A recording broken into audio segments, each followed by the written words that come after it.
What do you think of the desert so far? Well, it's very deserty. We haven't really seen the desert. But they're taking us there tonight. Yeah. And we could get lost in the desert. We could, yeah. The stuff under NDA, Yeah. if we speak about it, this Yeah. is where the cap is, right?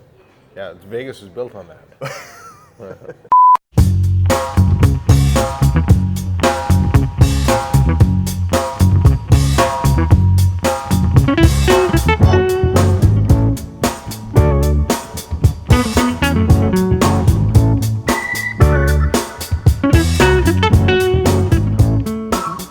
Everyone, this is Craig here with the Collab Collective. I am here with Zeus Kerravala from ZK Research. So we are at the RingCentral Analyst Event 2026. It's a beautiful place we are. It is. The Hotel Andaz here in Scottsdale. Yeah. Scottsdale is always nice to come to. Well, especially this time of year. You always get some great golfing in too, Yeah. so that's part of it right now. But let's talk about what we're hearing about here at RingCentral. And like you said, the analogy we have in front of us is they might be playing chess while other people are playing checkers. That's right. But checkers can be tough. It could be. Yeah. We'll see what happens here in this game. But let's go through this. So we heard some things, saw some slides of stuff under NDA. We're a few short weeks out from Enterprise Connect. Yep. This is where we're going to probably have some of this stuff become public.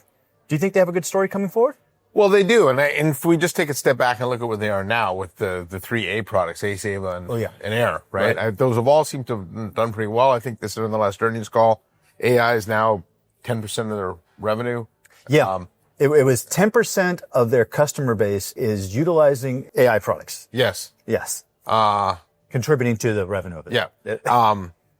No, I think it's more than 10% of the customer base using AI, right? This was a confusing that we had. Well, they're getting some good adoption. And I've talked to some of the customers that have used the Air product. And to me, the AI receptionist is the biggest no-brainer out there for almost every company. Right. If, you think of companies that have gone to a hybrid workforce, you don't need a receptionist for 5 days a week when you're getting the people in the office 3 days a week.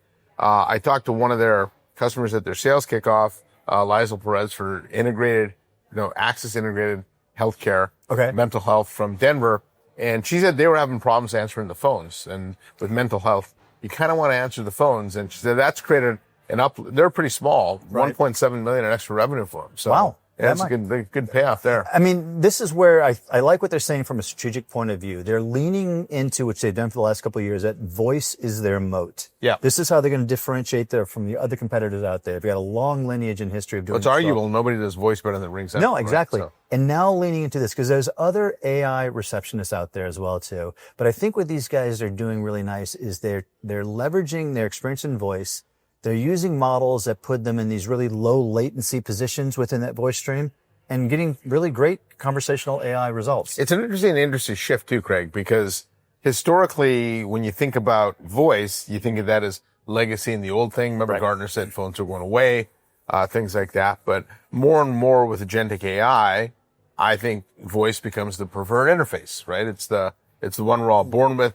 And historically, we haven't used voice as the interface because frankly, it wasn't that good. Right, exactly. Right? Exactly. And so when you called into an IVR, you had to hit, it just wasn't a good interface. But now with agentic, you saw the demos. It's literally like talking to somebody. It understands, it pivots, it translates faster.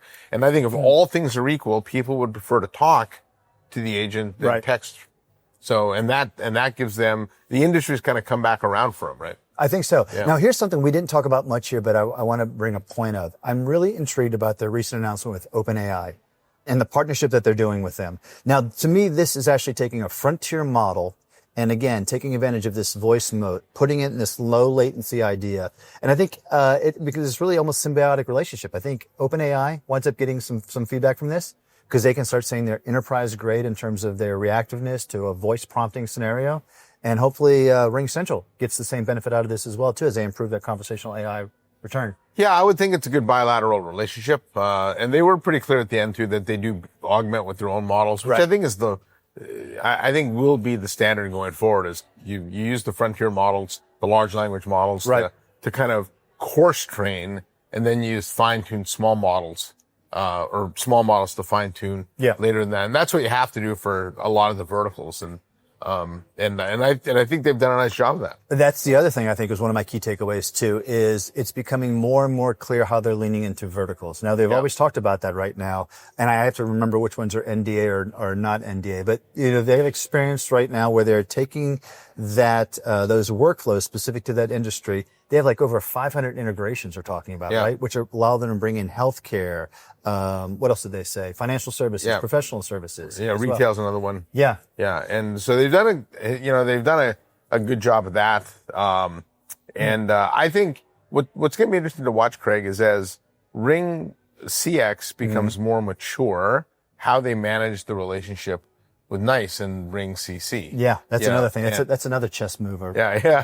And I'll counter that. And I think, that's right. That goes away. I think in some ways, that big install base they have, they can't disrupt. Right. Right. But I do believe from a go-to-market perspective right now, they're leading with RingCX more often than not. They seem to talk about that. Yeah. Now, it seems to be that a lot more of their customer transactions are in that mid to small size customer base, right? Yep. So they still have some of these very large, multiple thousand seats that they sold in partnership with NICE.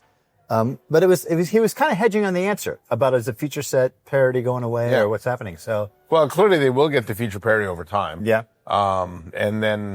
But it just, for them, it's more beneficial to sell the full stack. Yeah. Right? Because they can address a lot of the customer service use cases. Yep. Where you don't need a full agent desktop, but you still need CC Lite, if you want to call it that, right? They call that the, customer, enablement bundle. Yes. The CEB. Yeah. Which is another great one I wanted to bring up.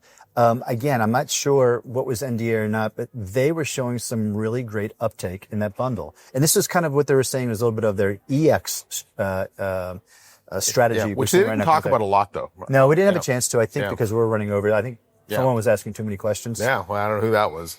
Sheila. But you're right. The CEB bundle that they're doing seemed to be pretty important to what they're doing in terms of bringing contact-like center experiences and features into an everyday business, I guess. Yeah. Right? Yeah. And there's a lot of value. I think for frontline workers, especially, I mean, they've had that's been a good, competitive differentiator for a long time. Right.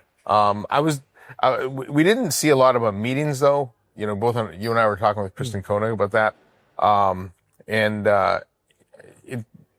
It seems long term, they're just going to wind up embedding meeting functionality in Devon. And I think that's maybe the industry direction is we stop thinking about EX and CX as separate things. We just need the tools to communicate internally and externally. Right. And it winds up being, one stack with which we do that with. Yeah. Because really, when you think about a contact center agent and a knowledge worker, what's the difference in what they use, right? I mean, the application of transcriptions and things might be a little bit different, for those types of workers, but it's essentially the same tools. She was showing me some slides that she never got to. She was still leveraging what they called their 3A model. So it wasn't specifically AIR, AVA, and ACE. What it was Analyze. I forget what the other two A's were. But she's showing how they're doing those same workflows in the meeting experience. Yeah. One of the things they addressed, which I was surprised at, the answer surprised me, was the adoption of this technology. Like, do you need a pro service team or do you need your partner to go in? Yeah. And they said, no, we just give it to them and they use it. And I was a little skeptical of that answer, but then both customers, the Cubs, Steve Inman, shout out to you, and, the person from the, Televera Healthcare. Yeah. They both said the same thing, that the workers just start using it. And Steve was in fact talking about how they thought it was cool that their calls are now being transcribed and they're being uploaded into Salesforce. Yeah. And, maybe I have overthought the difficulty in rolling out more AI features. And that actually, there's one other element of that, their go-to-market model. I was really intrigued. They were talking about that it's almost like a self-service, self-enablement model for customers. Like they are in the RingCentral ecosystem. They're using the phones. And somewhere along that way within their self-use, they're doing self-onboarding. They're getting exposed to AIR as an option and onloading it and then going through the website GUI to set it up. Point to the website, which seems great information to scrape down, set up your persona, build out your AIR, and then that's there to take those calls. Yeah, we'll see if that lasts. Like, frankly, I don't know half the features in my new iPhone. Yeah. So. All right. Well, so this seems pretty promising for me. I'm looking forward to seeing how this all is received publicly. Yeah. And they talk about this in 2 weeks at Enterprise Connect, right? Yeah. Well, and what's been really good, I think, just from an overall industry perspective, is this quarter we saw nice 5, 9, 8x8 and RingCentral all announced earnings. They all had good earnings. They all announced good AI revenue, and all their stocks were up.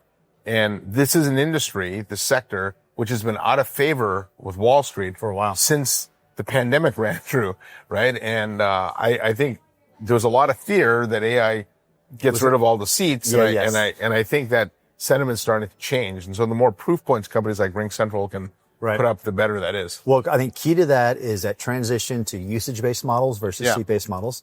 These guys are well positioned for that right now.